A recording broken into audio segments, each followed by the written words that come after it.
Well, hello, and welcome back to me. It's been a while. Last week I got sick, and I'm still got a little spilkus going on, but we're gonna make it through. Hope you guys here in America had a terrific Independence Day holiday weekend. I spent it with my beloved family, my wife, our children, my sister, my brother-in-law, my niece. It was great, great fun. Hope you guys did too. Um, today's case, guys. Oh, today's case is so bad. It was brought to my attention by one of my volunteers. And when I looked at it, we have a little Slack channel. I had been told about it by my wife. Like, oh, this is a hard one. This is a really hard one. We're not going to get into, well, we're going to get into detail. We're going to protect the children involved here, right? Because our victims are children. So we're not going to get into those kind of details on the kiddos, but we're going to get into details of the case. And we're going to try to figure out, how does this kind of thing happen in today's age? How is it possible? And I'm going to get into the details, but basically 16 children were found described as being feral from ages 1.5 to 18, having been confined to about a 12 by 12 room for years in rural Ohio. So we're going to try to figure out the answer to the question, how does this happen? How does this happen?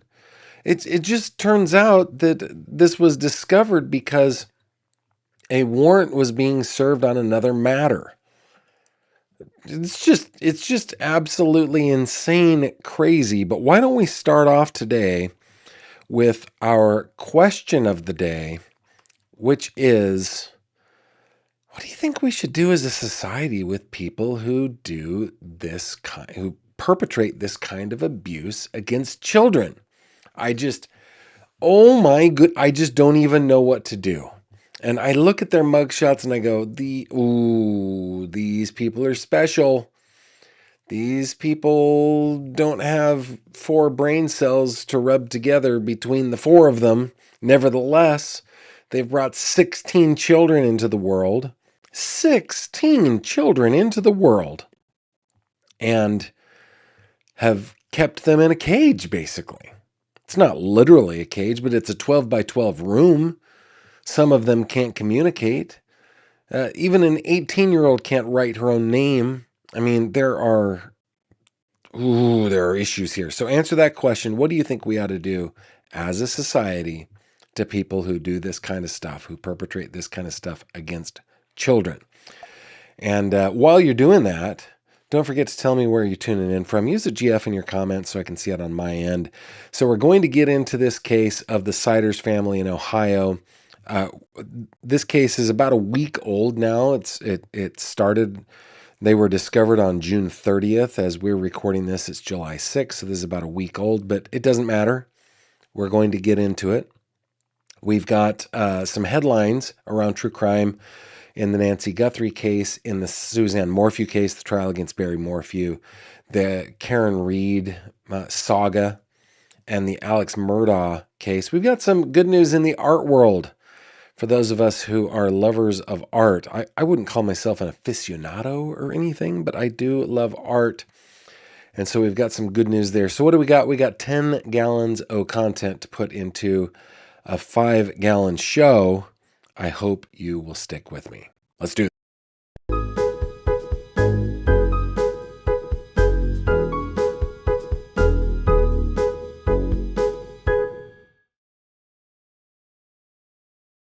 This video contains mature themes and discussions intended only for adult audiences. Viewer discretion is advised.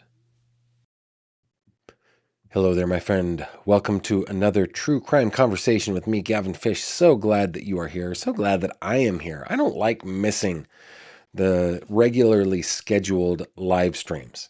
I don't like that. And I don't know. I just like spending my time with you guys, and hope that wherever you are doing well.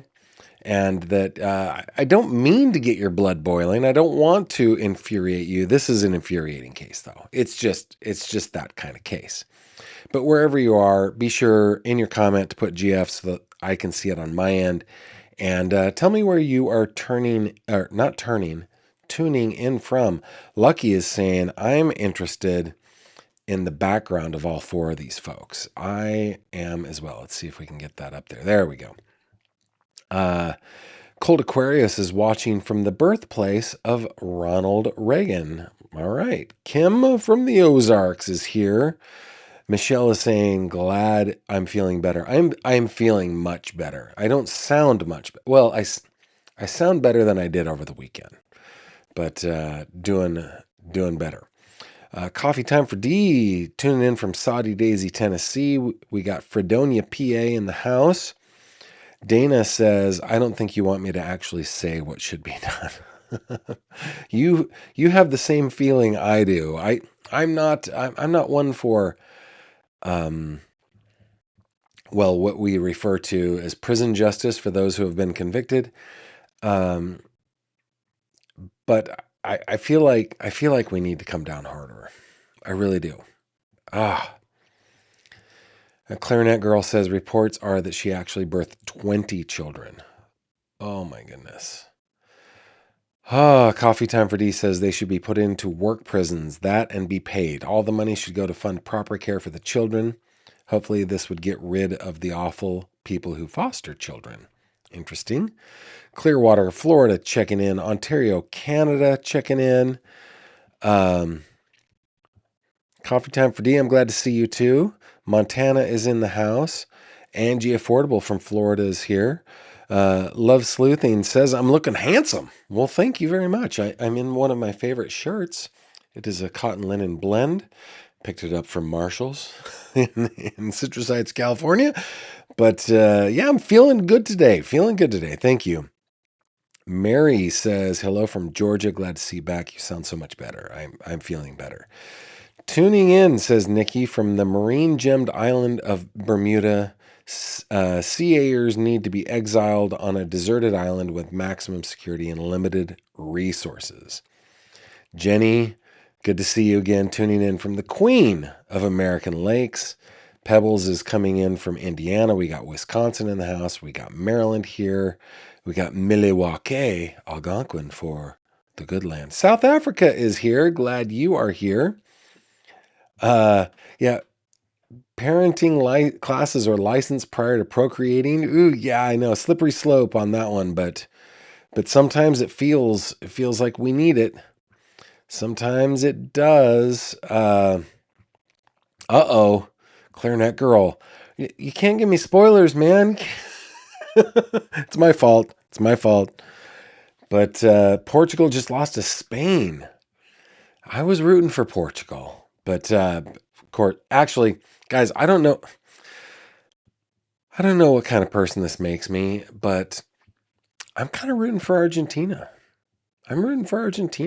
And I'm not a fair weather fan, man. I lived there.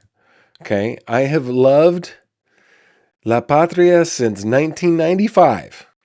We have been like this. And so I've been rooting for Argentina, but it started because I didn't think the USA was going to make it past past the first stage. So I don't know. I'm still rooting for Argentina. I still am. That's the way it is. City of Trees is in the house. Thank you very much for being here. Free to People, a more mature take. I'm more interested in what happens to the children. There simply are not enough people knowledgeable and qualified to give them the help they need. Affordsable loves my haircut. Oh, it feels so good to have short hair again, guys. I can't even tell you. I'm glad for the experience. But I am also glad that I got the old haircut-a-rooney. The Driftless region, Iowa, British Columbia is in the house. Yeah, I don't see Mooney here yet. Midwest is here. Free to People says, as far as the adults, it would depend on the depth of their mental disabilities, if that's a factor. It does feel like that's a factor. Yeah, I'm not sure. I'm not sure where the kids were born. I mean, How do people not know about these children? 16 children. Oh, okay. Let's get into it. I'm not even sure where to start. I think we'll start with some of the reporting on this. I do have a video. Maybe we start with a video. Start with a video. This is from the 30th. So yeah, that's where I'm going to go. This is a press conference from the 30th. Let's bring up the right button here. What is it? It's about 12 minutes long. But why don't we watch this together? I have bumped up the audio. The audio is horrible. I bumped it up. Hopefully you guys can hear it. It's 6 dB down, so it shouldn't blow out the old eardrums, but just here's a little warning for those of you who are wearing headphones just to check, okay? All right, so this was June 30th press conference that was held after the discovery of these poor 16 kiddos. Here we go. All right, today on June 30th, the Vinton County Sheriff's Office, along with the Ohio Bureau of Investigation, executed and is still continuing to investigate 182 Omar Street in Hamden, Ohio. Upon searching the home, evidence of other crimes were discovered. It's currently an ongoing investigation, and my office is still processing the scene and conducting interviews. My message to the community is that there is no outstanding threat. These are serious crimes and allegations that will be investigated fully. Our mission is to protect our citizens and our children. The scene is horrific, and these are horrific allegations. We will do anything in our power to hold those accountable to justice. I want to thank Ohio BCI, the Ohio Attorney General's Office, for working with us in this incident, the Hamden Fire Department, Vinton County EMS, Jackson County EMS, Jackson County Sheriff's Office, the Ohio Department of Watercraft and Parks, Ohio Wildlife, for assisting us today. Prosecutor Bill Archer. Good evening. William Archer, Vinton County Prosecuting Attorney. We have currently in custody 4 individuals: Gary Siders Sr., Gary Siders Jr., Christina Siders, Elizabeth Siders. They're being held on 17 counts of child endangering, a felony of the 2nd degree because it involves serious physical harm. It's actually involves 16 children. We have 17 counts because we couldn't even talk to the kids to get names and contact information. So it'll eventually only be 16 counts. These 4 individuals will be arraigned tomorrow at 10:30 at the Vinton County Court of Common Pleas. I want to stress that our focus right now is on the safety of the children. These kids are being evaluated medically, and we're trying to get them placed, and that is our primary concern right at this point. I also want to stress this is not conduct that is acceptable in Vinton County. These individuals were not from Vinton County. This is not appropriate and certainly is not reflective of Vinton County values. I'd like to personally thank the Attorney General and the Governor's Office for their assistance in this matter, and I will turn it now over to our Attorney General, Andy Wilson. State Attorney General. Thank you. I'm Attorney General Andy Wilson. As you heard, the Ohio Attorney General's Office, through the Bureau of Criminal Investigation, has been involved in this case with the Vinton County Sheriff's Office and the Vinton County Prosecutor's Office since the beginning. That investigation culminated in a search warrant that was conducted this morning at 182 Omer Street. The Ohio BCI contributed not only agents from our major crimes unit, our special victims unit, but we have analysts assigned to this case, and we will have computer forensic the special prosecutions section to support the Vinton County Prosecutor's Office if needed. Our role in this case is one of support. We come down here, we work with the local criminal justice system, the Prosecutor's Office, the Sheriff's Office. We go shoulder to shoulder with them and fight crime and keep people safe in this community. As you heard, agents from Ohio BCI participated in the search warrant this morning with deputies from the Vinton County Sheriff's Office. And when they went into that residence, 16 children were removed from that residence.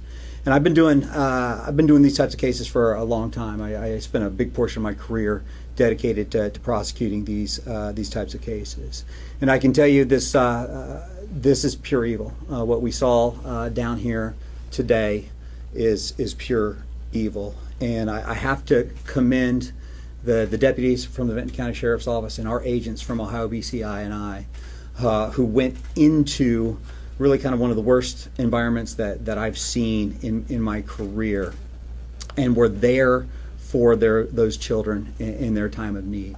Those children are currently being treated at hospitals throughout the state, and this is, as you heard, an ongoing investigation. I have been in contact with the governor a couple times today, who has offered to help down here. And certainly the Department of Children and Youth will be involved in this case and helping out the local children's services workers as we look at safely placing these children. Look, rural Ohio is not overlooked. We are down here, again, shoulder to shoulder with the men and women in the trenches who are keeping your families, your friends, in your communities safe. And the agents and the deputies who did this work, who did this investigation today, are on the front lines of protecting our most vulnerable victims, and that's children. You saw that today.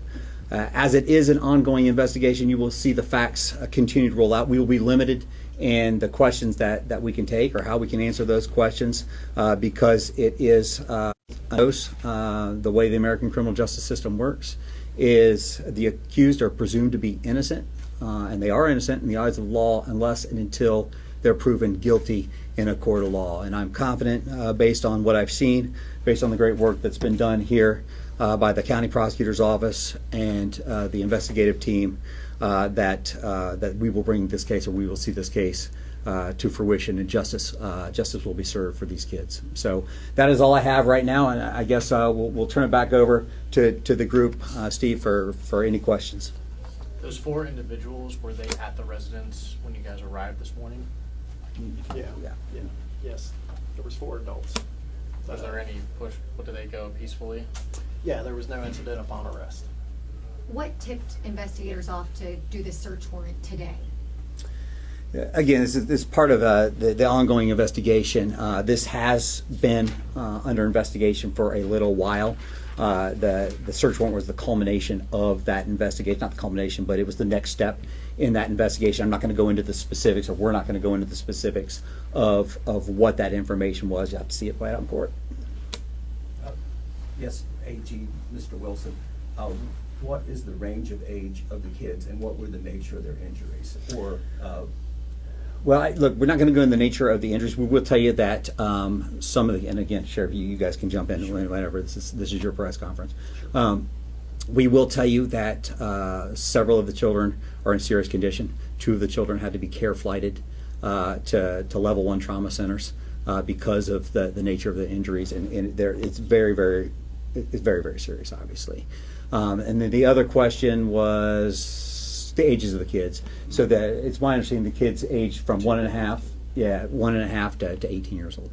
And what's the relationship between the 4 suspects? Yeah, I'm not going to go into that at this time. I think they are the What children more of can you tell us about this scene? You deciders. described this as pure evil. Yeah, look, I think all of us throughout our careers in public safety and in criminal justice have been in some pretty bad scenes as far as just conditions.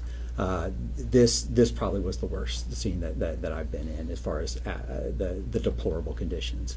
There's a search warrant. There's a secondary search warrant going on right now out at the property to continue the investigation. It's my understanding that it may not even be safe for our deputies and the agents to go into certain places of the house because, again, it's just deplorable. Conditions you cannot even imagine people being in, let alone children living in. Question from the online audience. Do you have spelling on the name of the siders? SIDERS.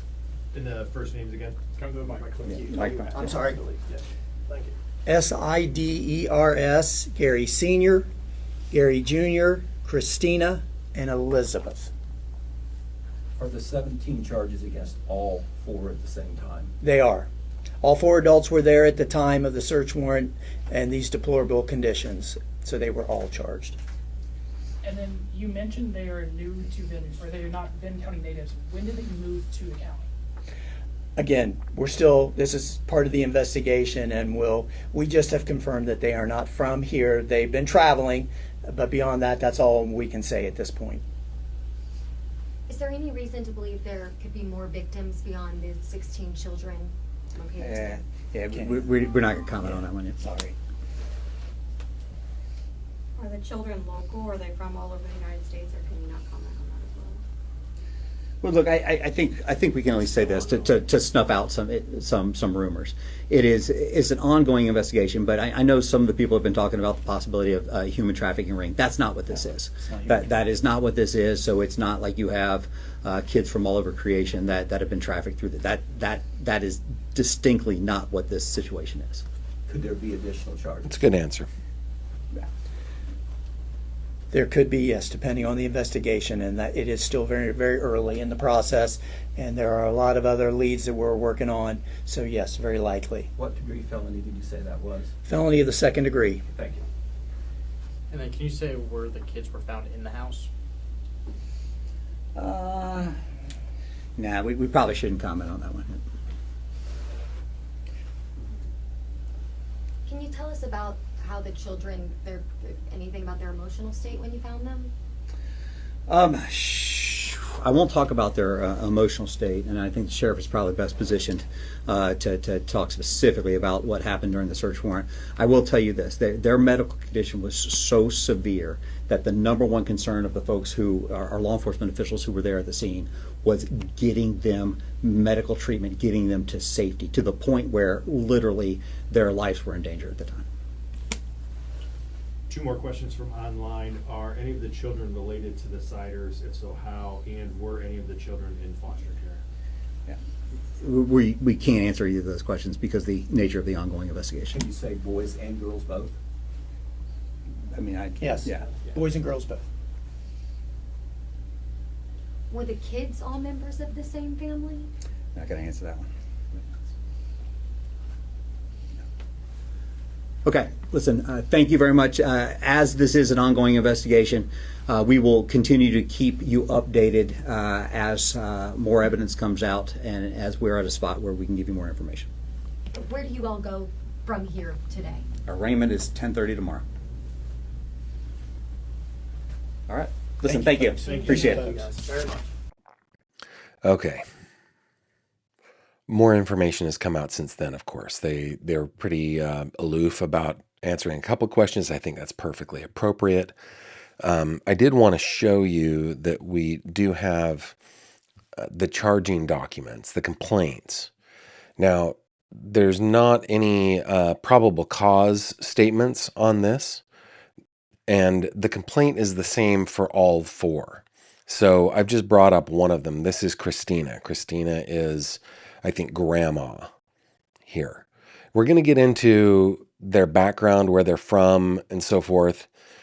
Some of the reporting that's been done locally, some nationally, and some out in West Virginia. We're going to get into all that. But let's just real quickly get into Christina's document here.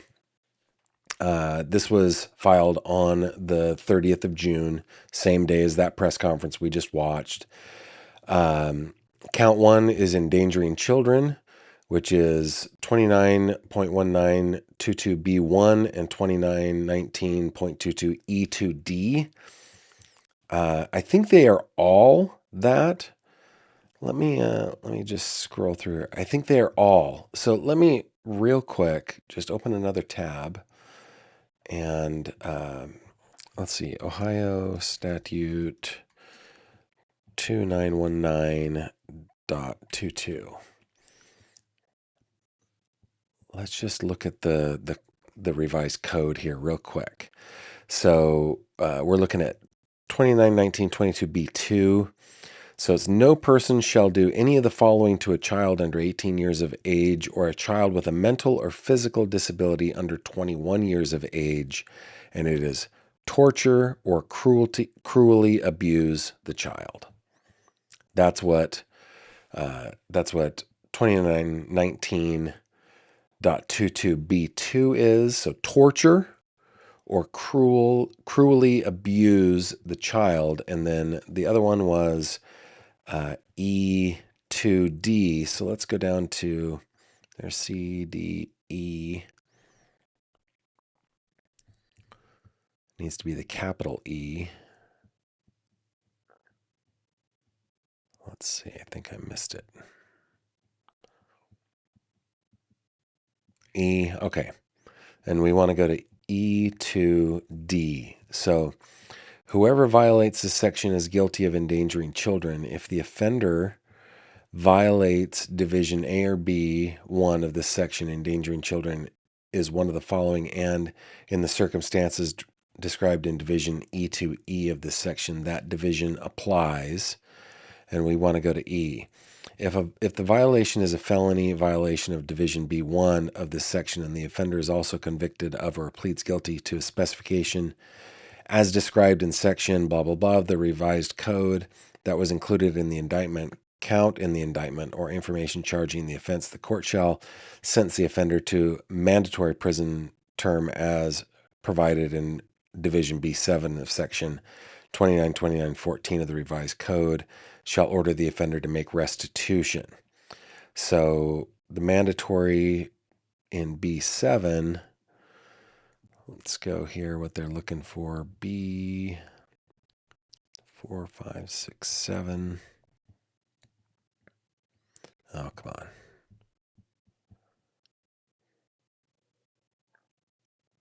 That's 6, 6C1, 2, 6C1, 3, D. Gotta find 7.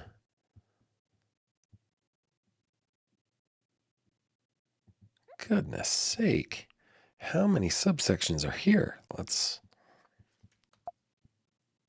Oh, it doesn't say.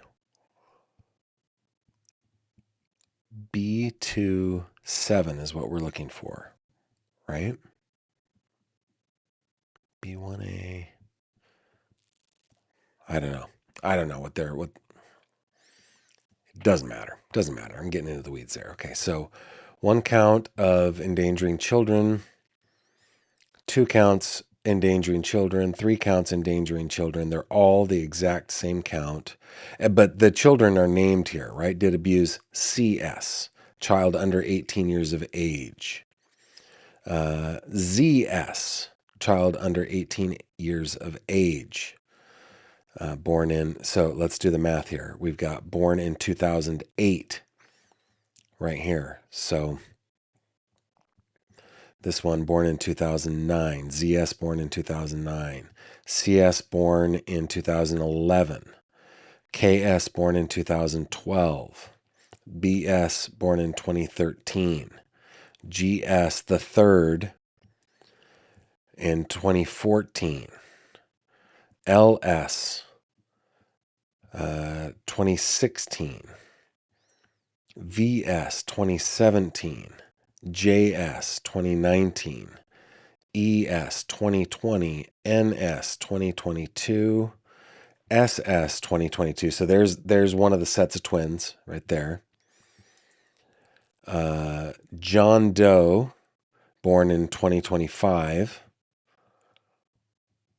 Oh, wait a minute. Is there John Doe A and John Doe B from January 21st, 2025?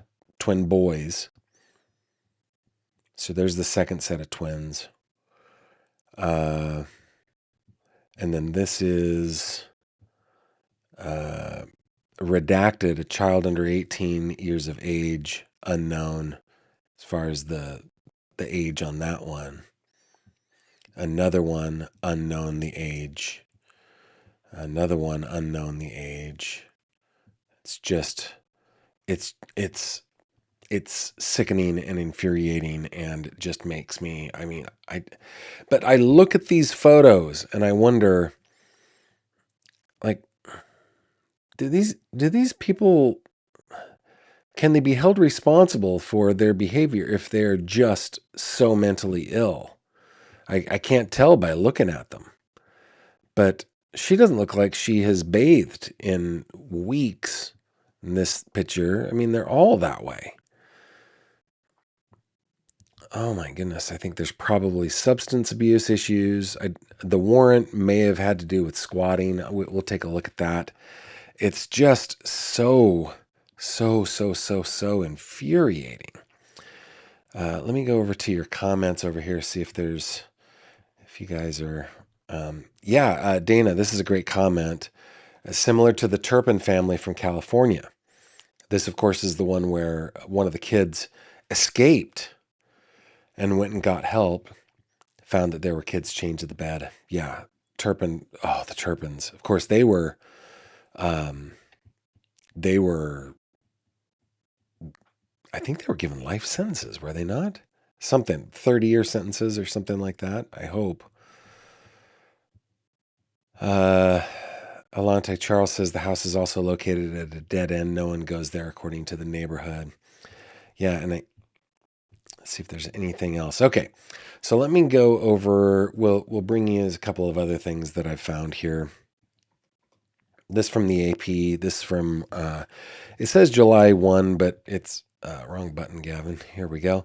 I think this was also the 30th, written by Jamie Ding. The authorities arrested 4 adults on felony child endangerment charges after discovering 16 children in dire need of medical treatment Tuesday in a rural southern Ohio home. The Ohio Bureau of Investigation and local sheriff's department searched a home in a small village of Hamden where they found the kids in what officials called deplorable conditions. I think this was all just based on, Hamden has a population of less than 1,000 people and is about 60 miles southeast of Columbus. I may have closed it already, but let me just go back to map time. I showed you guys that a little bit during so 182 Omer, Hamden. Let me just show you this one more time. Kind of where we are in the world, right? So it's just a little town outside of Columbus, Ohio. Just a little place in the middle of nowhere, about 1,000 people. Small place. And we can look again at the street view here a little bit. This is the house. You can kind of see, Ohio is very much like rural Pennsylvania. It looks like we got railroad tracks here. Very, very tree covered, tree lined, and just very out in the middle of nowhere. Even though when you look on the map, it looks like it's kind of in a little town. It's Nowheresville in that town.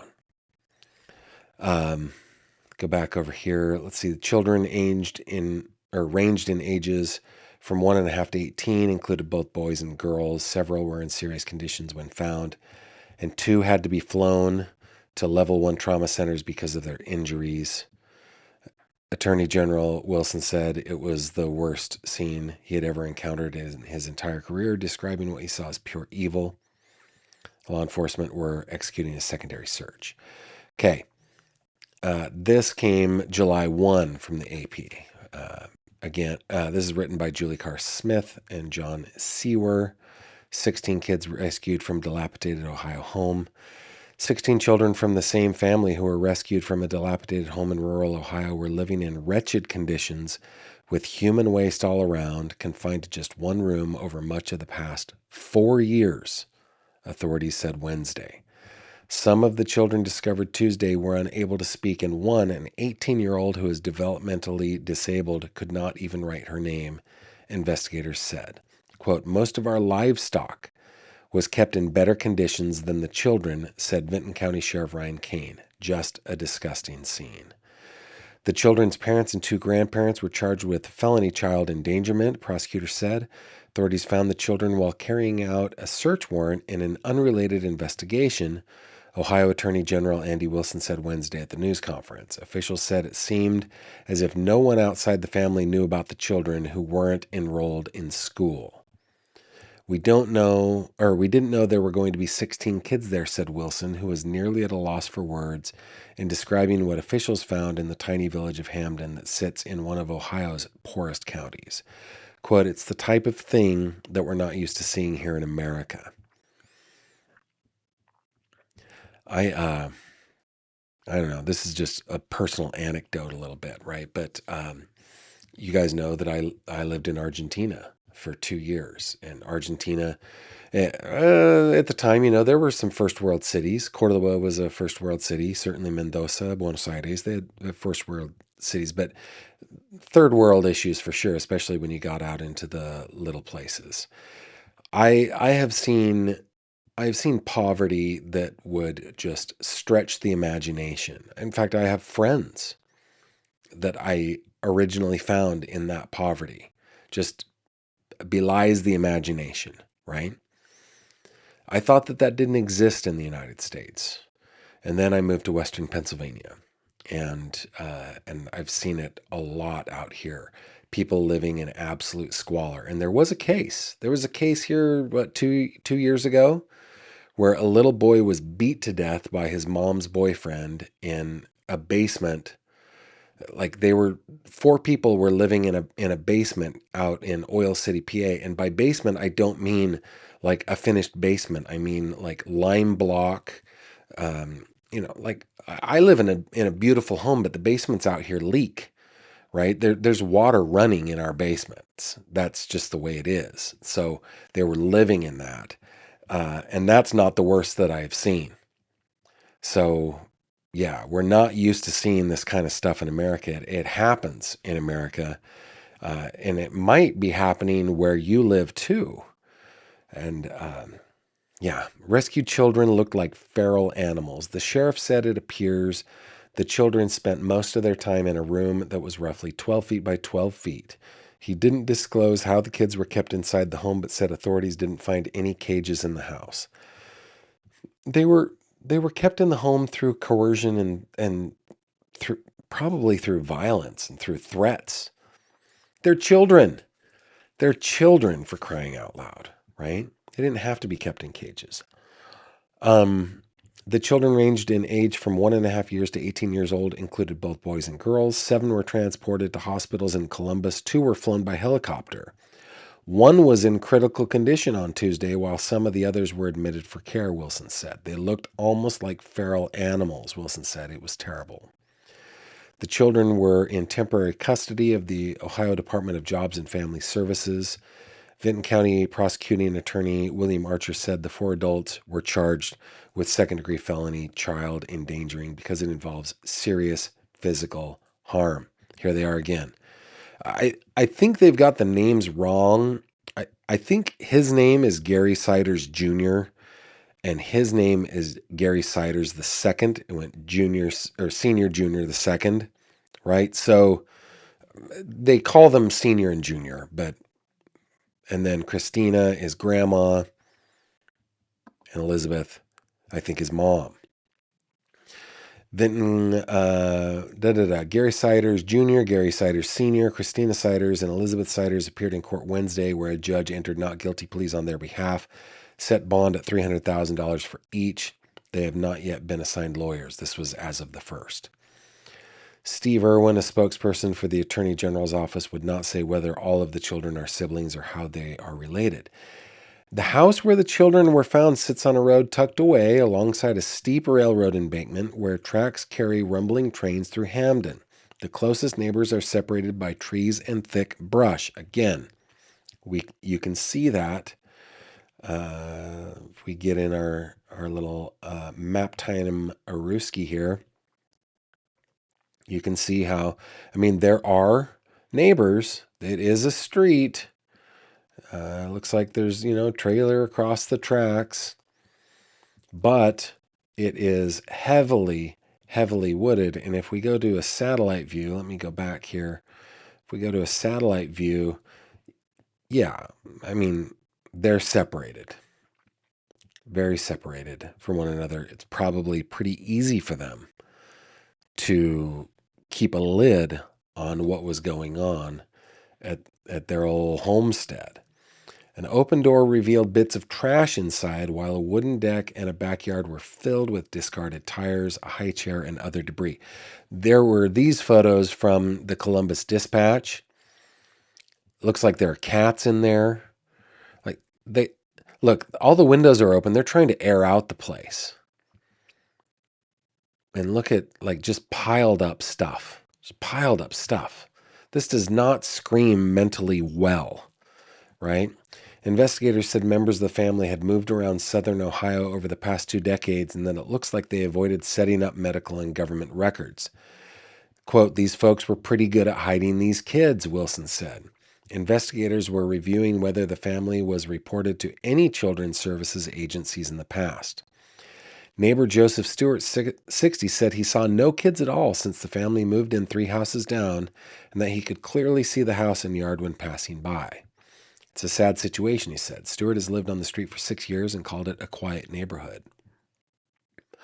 On Wednesday, the home's doors and windows stood open to the sweltering heat. A tangle of discarded children's items, 2 busted bicycles, a plastic play table, a beach pail, and 2 infant carriers stood in a pile in the yard. Hamden has a population of less than 1,000 people, about 60 miles southeast of Columbus. The discovery of the children is reminiscent of past horrific cases of family abuse. Speaking of the Turpins, right? In 2019, David and Louise Turpin pleaded guilty to torture and years of abuse that included shackling some of their 13 children in their home in California, starving them, and providing only minimal education. They were sentenced to life in prison with the possibility of parole after 25 years. So, and yeah, the couple were arrested in 2018 after their 17-year-old daughter escaped from home and called 911. A hero is what that girl was. A hero. I've seen her in the news recently, actually. Moving through time here from the Columbus Dispatch. This is just the picture gallery, right? I mean, just look at the conditions of this place. I used some of the pictures already, but it's just, I mean, just gross. Just absolutely gross. Let's see if it does look like they had power there, right? It wasn't like they were living without power, but stuff discarded on the front yard. Just a sad situation all the way around. Yeah, they were probably treating their cats better than they were their children. I'll just keep on scrolling so you guys can see this. If you guys are listening to the podcast, you should come over to YouTube or to Spotify so that you can see these images. It's just absolutely crazy. A plastic chair with a bowl full of kibble underneath it, the water dish underneath it. Looks like I bet those cats are pretty feral too, but it looks like they had multiple cats, and it was just a disgusting scene. Okay, this from News Nation. Experts explain how kids were undetected for years. 4 adults face felony child endangerment charges after 16 kids were found living in squalid conditions inside a home in Hamden, Ohio. Law enforcement arrested Gary Siders Jr., Gary Siders Sr., Christina Siders, and Elizabeth Siders, identified as the children's parents and grandparents. The children, ranging from age 18 months to 18 years, spent most of their time in a 12-foot by 12-foot room contaminated with human waste. Ohio Attorney General Andy Wilson told News Nation local affiliate WCMH. Neighbors in the small county community said they had no idea the children were living in the home. The children were not enrolled in school. Okay, so how did 16 Ohio children go unnoticed for years? On News Nation's Cuomo, former FBI Special Agent Jen Coffindaffer, friend of the show, criminal defense attorney Mark Garagos broke down how the family may have hidden that many children for so long. Quote, you get away with it because you conceal it by moving over and over again, Coffindaffer said. You don't let the children out of the house and you keep them in that basement. I don't think they were in a basement, but she's speaking about just regular cases, right? Garagos said the range of ages among the children stood out to him most. Debris is strewn on the front lawn, blah, blah, blah. Okay. I think probably the thing that strikes me the most is the span of the ages, he said. 18 months to 18 years is just stunning in terms of that. It's actually, let's see, authorities have used the word feral to describe the children's condition, a characterization Garagos said he found accurate. That's a pretty good use of the word, he said. It's not civilized, is, I guess, the best way to put it. Coffindaffer also raised the possibility that investigators could pursue additional charges tied to the ages of the children and their relation to one another. Quote, I think there are going to be other charges. Man, I hope so. Jen said, I believe these older children, the females that were able to be of childbearing years, I think they're going to have to do full DNA. Oh, I hadn't even thought about that. Jennifer Coffindaffer has seen things. She has seen things in her career that I have never seen. My naivete is shining through here. Is it possible that some of those girls are the parents of some of the younger children? Oh, that breaks my heart and my brain. Dang it, but Jen is probably right. Oh, man. I should call Jen on this one. We should talk about this a little bit. The investigation remains ongoing, and officials have not said whether the family was previously known to any children's services agencies.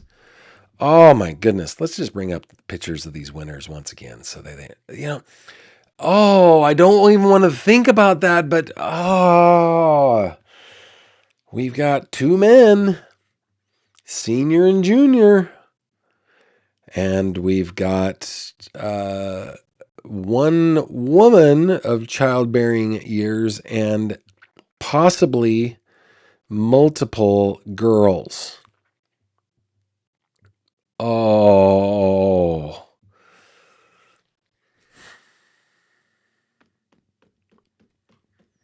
Guys, that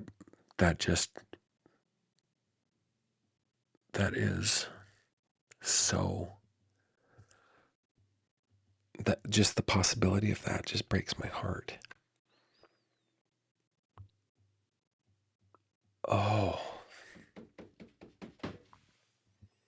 I just went from I'm feeling the emotional gambit right now. I'm going through the gauntlet of emotions. I was hit by incredulousness, followed by deep sadness and despair, and now just burning anger.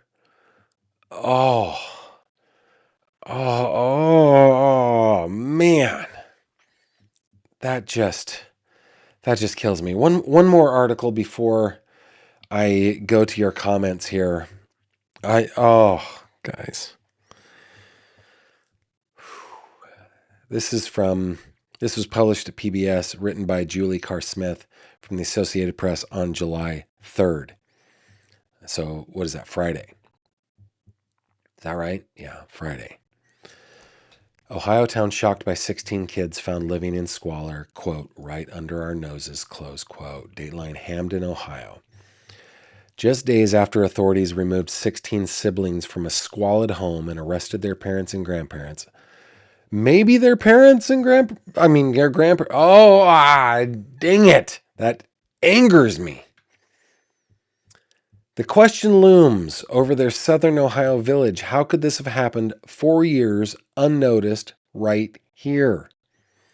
Neighbors of the family in tiny Hamden, employees at local stores where they shopped, and even the investigators who responded to the scene have been left to wonder that aloud and to themselves, and the limited information shared by investigators doesn't offer a full answer. And by the way, investigators are correct to withhold a lot of this information. We will find out more in the coming days. The children weren't enrolled in school. The family moved around over the past 2 decades, and neighbors said they'd never spotted the kids.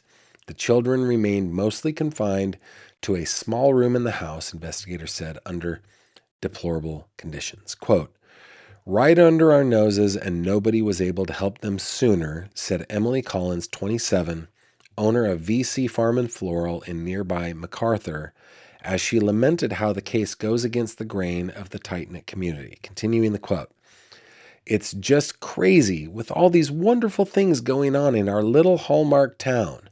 And this is what puts us on the radar. It's really sad," said the mother of three, who pulled out her chalk and decorated the sidewalk in front of her shop with bright flowers and stars drawn for the 4th of July to cheer herself up. Yeah, that's the thing, right? Like I live in a place that I describe as Norman Rockwellville, right? It is picturesque. The architecture and the history and the beauty is all around us, and then every once in a while, somewhere close, something terrible happens.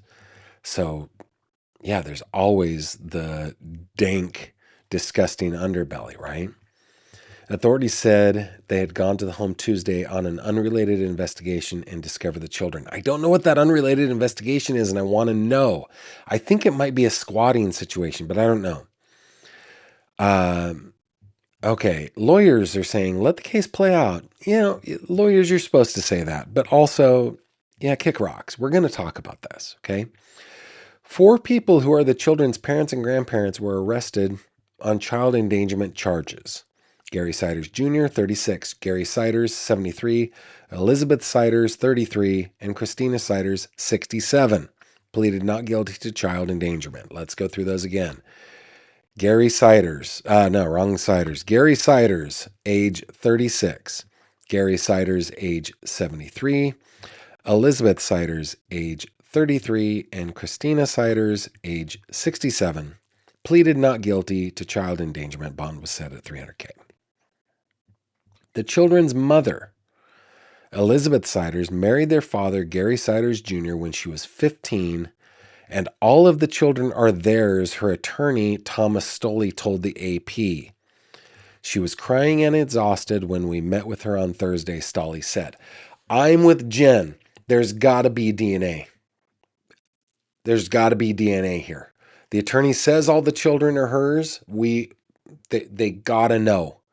They have to know. Okay. Continuing the quote from Mr. Stoley. In fact, my client's first question to me when I walked into the jail and introduced myself was about her kids. She asked if her children were okay. She asked if I knew where they were. She asked if she'd be able to see them again, Stoley said. I call BS. Are they okay? No, they're not okay. 7 of them were admitted to the hospital, 2 of them life-flighted, 1 still in critical condition. No, they are not okay.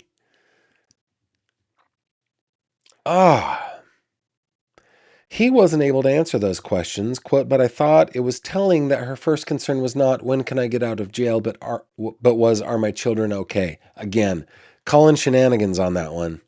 He's their lawyer. He's supposed to represent them, and I don't blame him, but I'm calling shenanigans. Stoley said his client told him that all the children were born in area hospitals, and she considers herself a full-time mom. She left high school after the 11th grade, he said, and Gary Siders Jr. was driving for DoorDash and looking for another job, he said.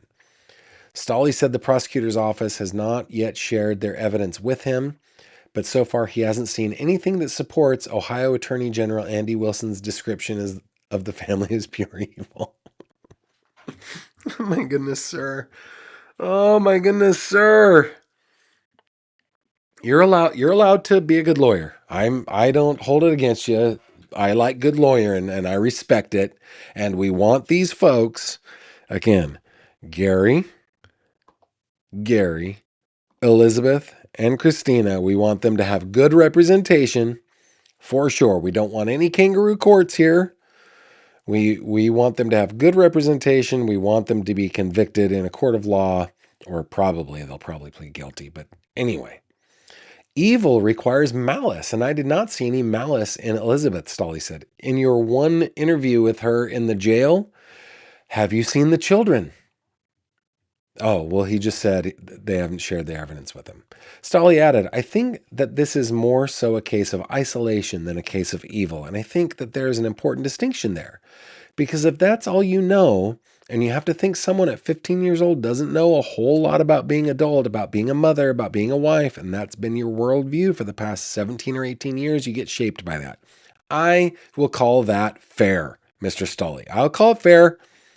There probably is some mental development issues. There are probably some mental illness issues. I'm sure her experience was not the picturesque childhood experience that I had. So I'll give that to you. Stolley said Elizabeth didn't characterize herself as a victim because she's not. Okay. But, quote, I think it may be too early to actually determine what was going on there. Quote, while the headlines may be sensational, there's a real human component to this, and so I would ask people to give this process time to play out, Stolley said. Of course, and we will, but we also will talk about it, as is our right. An attorney for the elder Siders also urged the public to wait before passing judgment. Let me rewrite that sentence for you, okay? An attorney for the elder Siders urged the public to completely change human behavior. Come on. Quote, we ask that the community at large, as well as anyone who might have an interest in this case, to take a deep breath, step back, and let the case play out and the facts play out, Dorian Baum told the Associated Press. I don't want to wait for anything to play out. We're talking about 16 lives here. And I hope that my faith in the state of Ohio is not misplaced. I hope those children are getting good care. Oh, man. Attorneys for Siders Jr. and Christina Siders declined to comment. Okay, so the elder Siders, so that would be, I don't know.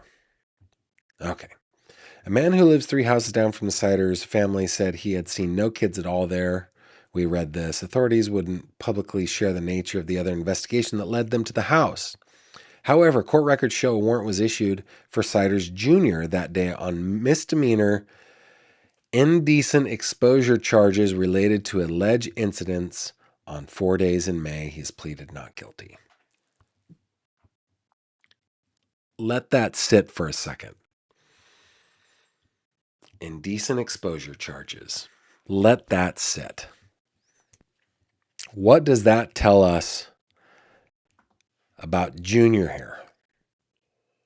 Oh. All right. Yeah, kids weren't seen in schools. Let me go back to this one. Investigators said members of the family had moved around southern Ohio over the past 2 decades, and then it looks like they avoided, creating a medical or governmental paper trail. The Vinton County Local School District, the only district in the area, said it has no records indicating that any of the children were ever enrolled. Quote, these folks were pretty good at hiding these kids, Wilson, the state attorney general, said Wednesday. The children's absence from school and the apparent lack of regular visits with medical professionals likely contributed to keeping the dire situation unknown, said Jacqueline Yon, an associate professor at Ohio University. Quote, when kids are not arsolated. Javi, we're going to need your magic. Can we take that out on post, Javi? Thank you. Quote, when kids are isolated or not participating, you don't have someone who's trained to know the clues, said Jan, who specializes in rural education and poverty. Quote, a well check is called that for a reason. They're checking for well-being and development. Investigators were reviewing whether the family was reported to any children's services agencies in the past. And we read the rest. Whew. Let's take a break. Hey, Wanda, if you guys don't know, is my music director. Can you just give me some kind of upbeat music to let's have some transition music here, just to cleanse the mental palate a little bit. We're going to circle back. This is just going to be a brief respite as we try to just calm down a little bit. Okay, thanks, Wanda. So we just try to calm down just a little bit. Okay, we're going to try to calm down a little bit, and let's check your comments, I guess is what I'm getting at. We want to check the comments. Remember to put GF in your comments if you want me to see anything. I need to scroll. I'm going to miss a whole bunch of comments, guys. I'm sorry, but my system, I waited too long. It's my fault. From our intrepid leader moderator, Autumn, having so many kids so close makes my early opinion that that the mom might be a victim. Yeah, okay. Jenny says new legislation in her name is hopefully going into effect to raise maximum 20 years following the sentencing multiple politicians proposed Jocelyn's Law. Robin says we should probably be glad we can't smell what the conditions were like. Yeah. A. Heinemann says they did not have running water. Not surprising. Heinemann again. Duggars had 19 kids in 25 years with 2 sets of twins. This sibling set makes sense as one parent. Okay, good point. Good point. I think we got to be sure though. I think we got to be sure. Let's see. Patricia Burns. Christine looks a lot like Wurzel Gummidge. Let's see. Wurzel Gummidge. Let me take a look. That's terrible. Okay, that is terrible, but I'm here for it. Oh, dear, come on, man. Come on. Oh, come on. A little bit. I'll allow that comment. I'll allow the comment. I haven't stopped by for a while. Did you get a haircut and donate it? I did. Got the haircut just a few weeks ago.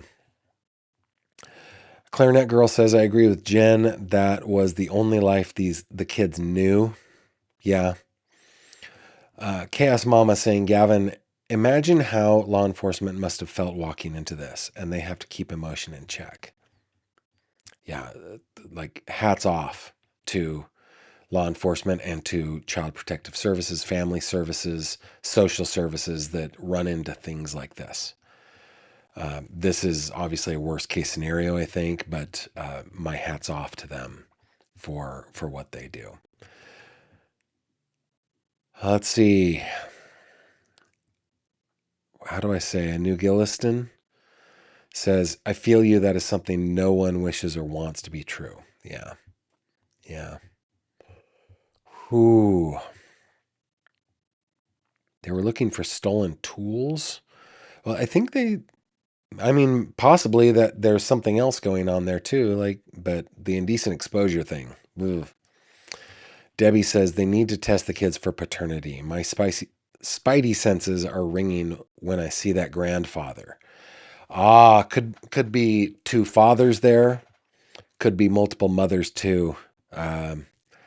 Yeah, I think that there needs to be paternity and maternity tests for all of them. Wondering if what I heard about 21 kids total, so are 5 missing. Is that possible? I've only heard that. I haven't read any reports on that. We do have one more article to read, though. Real Happy 33, good for you. Popping in to say hi to me and the fishies and to hit like. My heart can't handle CA cases, and I do not blame you. I should have given a bit of a trigger warning on this one. I think I did okay. I think I did all right. This one is one where you guys should be able to feel free to leave. But I also think that it's important that we cover these cases. Debbie's saying it's totally revolting. Cat, no DoorDash back then. Clarinet Girl, another YouTube channel reported that a neighbor alerted police that Gary Jr. was frequently relieving himself outside. And that's what the indecent exposure was. You know what, though? He's surrounded by trees. I don't feel like that's the indecent exposure issue. I mean, dudes pee on trees all the time, and we saw the let me bring this up for you guys. Like, if he goes into the backyard to relieve himself on a tree, I don't think a neighbor is going to see it. I just don't. I feel like that public indecency is something else entirely. I really do. But I mean, what do I know, right? That's just my opinion, my guess. Great comment, Clarinet Girl, as always. Let's see. A. Heineman says, Ohio, it's good to see you, by the way, Heineman. Ohio has a massive shortage of foster homes. I see roadside signs recruiting foster parents. Vetting is poor, and I've had to report foster parents as Ohio school psychiatrist. Wow. Just refreshed. Yeah, criminal med. I wonder if they even have birth certificates. Great question. There's a lot of unknowns in those files, right? Don't know the name. There's no name. Whew.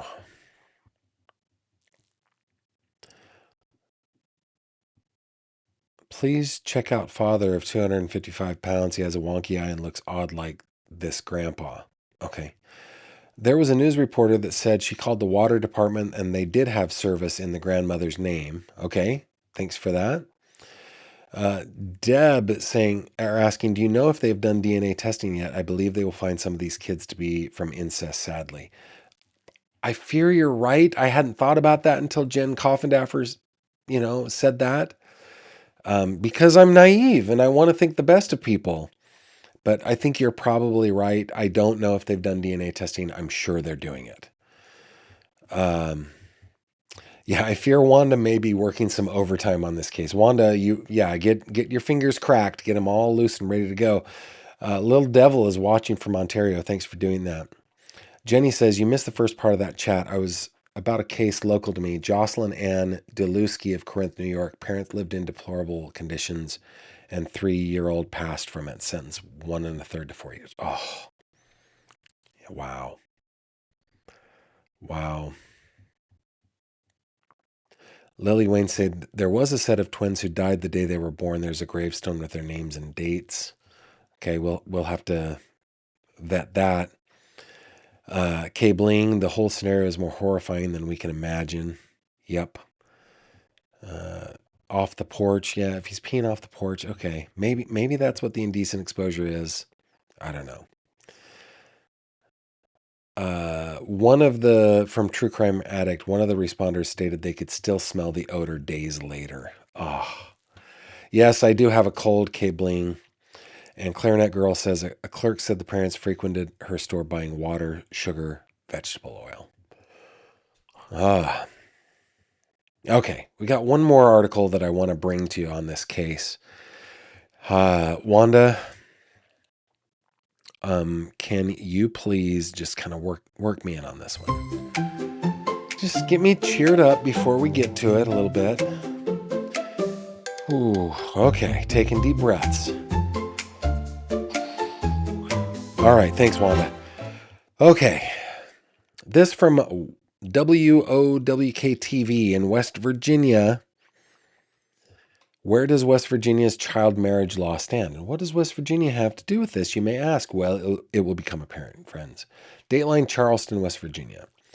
A child endangerment case out of Vinton County, Ohio, is also shedding light on West Virginia's legal loophole on child marriages.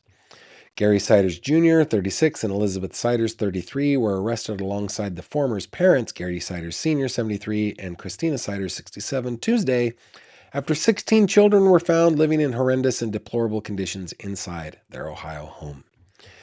Marriage records viewed by 13 News show that Gary Jr. and Elizabeth were married at the ages of 18 and 15, respectively, on March 31st, 2008, at the Mason County Courthouse in West Virginia.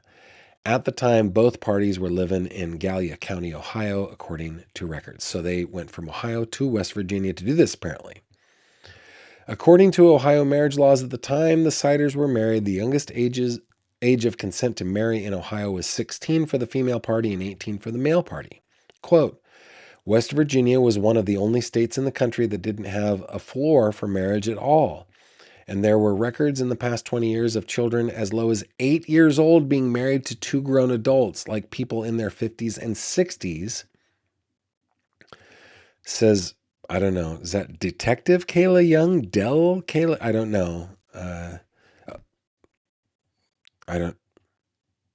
Delegate Kayla Young, I don't know, who was able to push through legislation in 2023 banning child marriage in certain circumstances. Quote, if the law that we have passed were in place in 2008 when this marriage occurred, they would not have been able to get married because with our law, you would have to be at least 16 years old, says Young.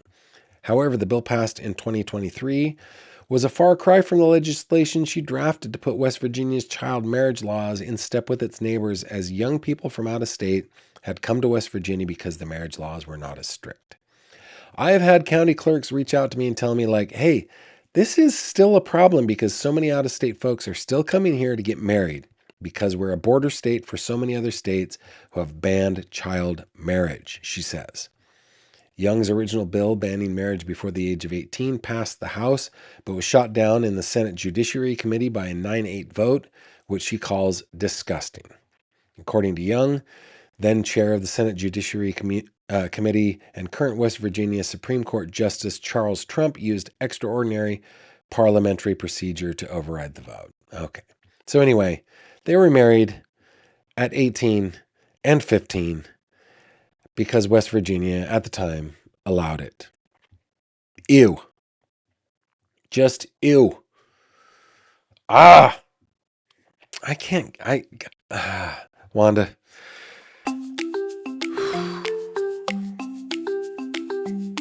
Gavin needs to calm down. Wanda's earning her pay today, guys. Thank you, Wanda. Can you give me something a little more orchestral? Oh, I like the plucking of string instruments that Wanda knows. Wanda's got the arms of the Hydra, guys. She is playing this all herself. She does it live in her sound booth right on the other side of the camera there. You may be asking, why don't I put a camera in her sound booth? There's just not enough room there, just instruments everywhere. So that's why I don't do that. Thank you, Wanda. Oh my goodness. Guys, that is all I have in this case. I think that you do have, let's see, there are a couple of more comments that came in before we go on to other things. But do Javi and Wanda get paid overtime for all this?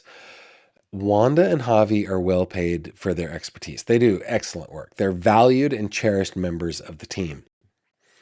Debbie says, why keep the kids if they don't want them? Drop-off box at hospitals and fire departments for unwanted newborns. Yep. I don't get it either. Robin says, Gavin, your velvet voice sounds a bit like corduroy at the moment. Yeah, and with the way things go with me, it'll last a couple weeks too. Sorry, guys. It sounds like I've been smoking 6 packs a day, but alas, I have never smoked. Oh, Gavin. Gavin's caught in a lie. Gavin is caught in a lie. I did suck on a cigarette once when I was like 15 years old at my friend's birthday party, just to see what it tasted like, and it was so gross. I like Bill Clinton, I did not inhale.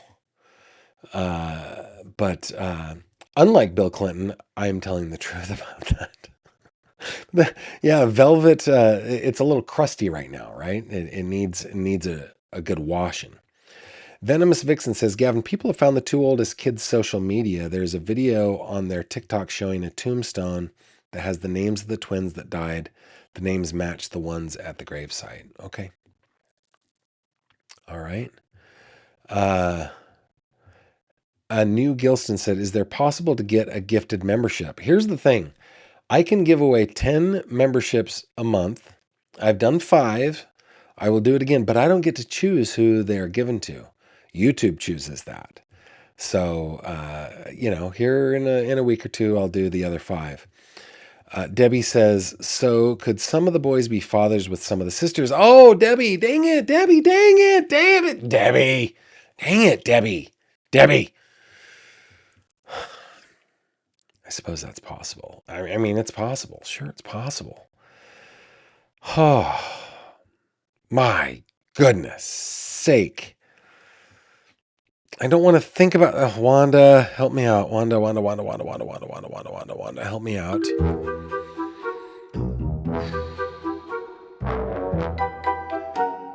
Okay, thank you, Wanda. Thank you. It is beyond tragic, Louise. We should be praying for these children. Okay, guys, we're going to keep our finger on the pulse of this one.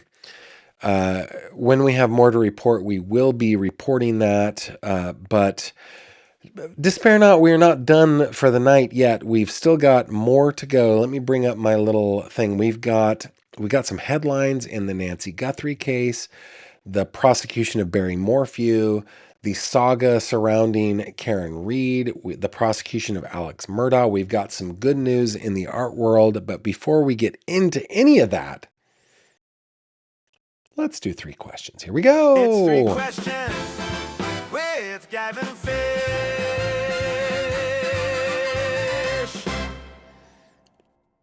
Guys, in this segment, I answer 3 questions that you send to me. 3 questions at gavinfish.com. 3 questions at gavinfish.com. THREE questions at gavinfish.com. If you send them there, I will answer them, though I get to choose the order in which I answer them and the pacing, which is 3 at a time, right? So it's like 15 a week. So you can send in a question or 2 or 2,000. Doesn't matter to me. I will answer them 3 at a time. Okay? Bonus points for people who ask questions that can be answered in the live chat in the comments. I like to hear your answers to questions. The first question, is one of those, I think. Let's bring it up. Question number 1 from Sharon. Was there anyone in your class that surprised you with the career they ended up in? Yeah. Or lack of career. Yeah. My late friend Ingrid just decided after like a year or 2 of college that she was like, I'm done. And she graduated near the top of the class. She was maybe 3rd or 4th in the class. I don't know specifically what she was, but she was a valedictory scholar. And she lived a happy life, having 2 beautiful children before she passed away at the age of, I think, 38. I think it's been sadly. And then I think the kid who graduated at the top of our class, like he owns a bar in the Pacific Northwest, which is pretty cool. I mean, that's what time does to all of us, right? It equalizes all of us. Now, in my class, there are plenty of professionals. There are medical professionals. There are legal professionals. There are engineers. There are research scientists. There are lots of teachers. There are some economists. There are lots of entrepreneurs. Some writers. Some reporters.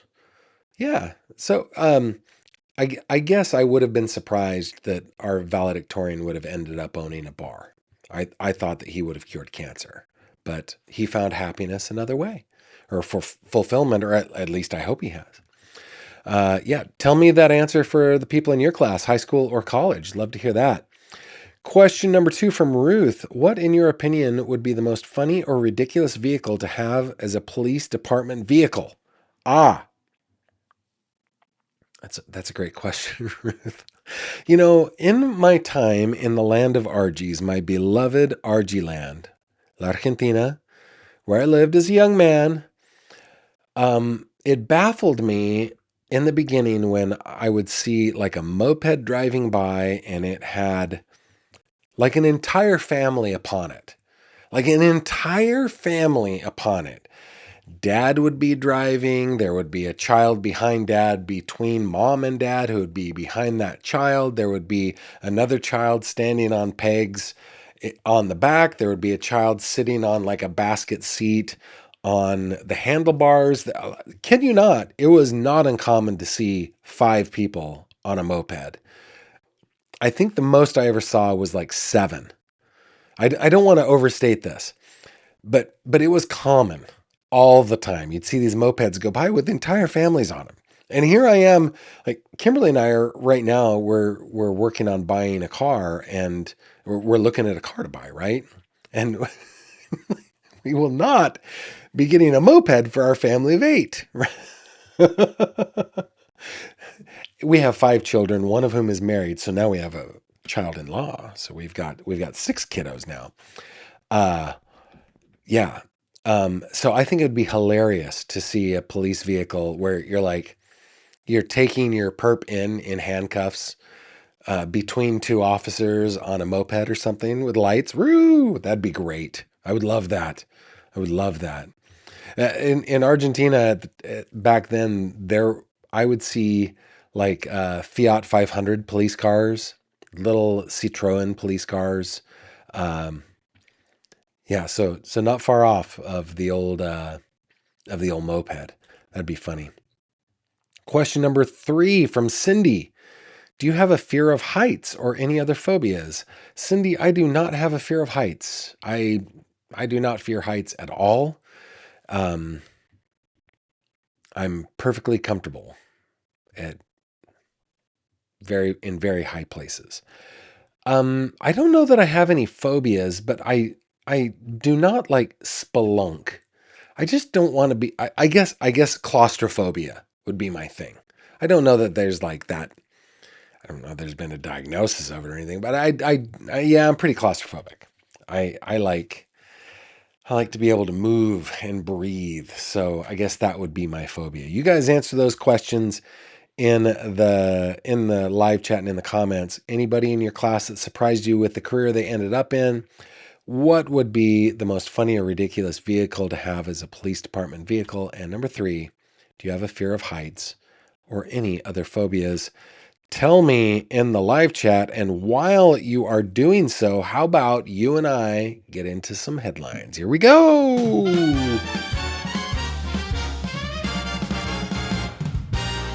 True crime headlines. Okie dokie. A couple headlines that I want to bring to your attention here, guys. Number 1, in the Nancy Guthrie case, while Americans across the country are gathering with their families, this written by Patrick Jordovic for News Nation. While Americans across the country are gathering with their families to celebrate the 4th of July, Savannah Guthrie and her family continue to feel the pain of not knowing what happened to Nancy. The FBI has discounted some of the ransom notes that surfaced after the disappearance of Nancy Guthrie as nothing more than extortion attempts, but the agency said Wednesday it's still evaluating others that might be legitimate. The FBI... slow down. The FBI did not specify how many ransom notes have been received other than saying several. This case continues to be investigated as a kidnapping for ransom case, the FBI said in a statement. So that investigation continues. Not surprisingly, at least according to the Denver Gazette, Carol McKinley, special to the Gazette, writes Barry Morphew trial pushed back to 2027. Barry Morphew's murder trial will not happen in October. Oh, I am shocked. You don't say. As had been originally scheduled. Amanda Hopkins, 12th Judicial District Judge in Alamosa, on Wednesday granted Morphew's defense attorney's request for a continuance with apologies to Suzanne Morphew's family, who objected to a postponement, alluding to the, quote, unbelievable amount of information both sides are going through. In granting the motion to push the trial back, Hopkins added that no one wants to do this more than once, but she did not stipulate a date for a new trial. The defense asked for an extra 4 to 6 months to prepare. So Hopkins said that the new date would be sometime in the spring of 2027 once she heard from the prosecution and defense about dates that were best for a trial, which is expected to take place from a month to 5 weeks. Editor's note, Hopkins on Monday set the trial date for July 19th, 2027. The parties are due back in court September 17th for a motions hearing. So yeah, Barry Morphew's trial pushed back. In the Karen Reed saga, this to the Globe, or in the Globe. The unresolved question in Karen Reed case. Who is responsible for John O'Keefe's death? Thank you very much. Who is the victim here? A year ago, Karen Reed was acquitted of criminal charges connected with the death of John O'Keefe, a Boston police officer who was her boyfriend. Now, the pretrial phase of discovery in a wrongful death lawsuit filed by O'Keefe's family, which seeks to hold her civilly liable, is underway. Yet, at least for now, the question of any responsibility Reed may have is getting lost in the furor over the civil lawsuit that she filed last month against the MSP and the town of Canton Police Department. Blah, blah, blah, blah, blah, blah, blah, blah, blah. There, yeah. So Ehrenberg, who has commented on various national media outlets about the Reed saga, said Reed's defense team is employing a PR offensive that is making this about the cops. She's saying some of the cops acted badly, which they did. He said she wants to reclaim the narrative to play on her choice of field, and the most favorable terrain is to make the trial about police misconduct rather than her own misconduct. So far, the court of public opinion is firmly on Reed's side. In a recent poll by the University of New Hampshire, 69% of those surveyed said they believed police definitely or probably concealed evidence in the case. But anyway, it's a long article. It's a good article. What's being lost in this is that John O'Keefe still doesn't have justice. Okay, a couple more. Just this one more before we get to good news. Alex Murdaugh seeking DNA dream team behind Kohberger case to help rewrite murder trial. Alex Murdaugh's, what is this written in New York Post? Alex Murdaugh's attorneys want a Texas forensic lab, DNA lab, known for helping crack some of the nation's most notorious murder cases to test unknown male DNA found beneath Maggie Murdaugh's fingernails as the disgraced South Carolina attorney heads toward a new double murder trial. His attorneys have pointed to DNA found beneath Maggie's fingernails that they say belong to an unknown, unrelated male. They have asked for independent testing by Othram Inc., a Houston area forensic genetic genealogy company whose technology has been used in high-profile murder investigations and decades-old cold cases. Prosecutors disputed the significance of additional DNA testing, arguing that the evidence has already been tested by the South Carolina Law Enforcement Division and produced only a mixture of Maggie's DNA and what the state described as a very partial and incomplete profile from another contributor. The unknown profile, prosecutors said, did not contain enough identifying information to be submitted to CODIS, the national DNA database. Well, there's a difference there, Sled. CODIS and genetic genealogy are two different things. This could be good for Alex Murdaugh. I'm not saying I want it to be good for Alex Murdaugh. I'm just saying that it could be good for Alex Murdaugh. We will see what happens there. Then the last piece that I want to share with you is a little good news. Wanda, you got your vocal cords all warmed up. You got the barbershop quartet. They walked into the booth. All right, let's check out some good news. Here we go, Wanda. Lead us in. Good news ringing warm and clear, bringing smiles from ear to ear. Happy stories bright and true, make the whole world shine anew. Wanda, your quartet is amazing. And the fact that you sing bass is just baffling to me. You just do such a great job. Guys, a 12 million euro portrait of Picasso's Golden Muse was recovered from thieves after Paris theft. A police raid on suspected drug dealers turned up a stolen painting by Pablo Picasso worth tens of millions of dollars. That's because it is reported to depict Picasso's Golden Muse, Marie-Therese Walter, a French model and lover of the famous painter, whom he credited with one of the most productive periods of his career. The raid was carried out in Champigny-sur-Marne near Paris at a house belonging to the aunt of the chief suspect. There, police found bundles of cash, cannabis, some $230,000 worth of luxury fashion items, and the painting. Sonia Anderson at Smithsonian Magazine shares that the series of painting depicting Walter as the model includes some of the highest earning paintings of Picasso's ever to move at auction. Femme à la Montre selling for $139 million, for example. The four suspects arrested in connection with the bust appeared in court where they confessed to several thefts of material from storage warehouse in Paris, where one of them worked as a security guard. Art newspaper reporting on the subject via a source with police said that the theft appeared to be opportunistic, as the security guard likely found the Picasso, took it, and as it often happens in such cases, had no idea what to do with it. The painting was in a storage warehouse after having been authenticated by Claude Picasso, Pablo's son and executor of his estate, before it was sold at auction to a buyer in Singapore. So, yeah, a lost Picasso, a stolen Picasso, has been returned to us. And that is good news. And those guys are ye headlines.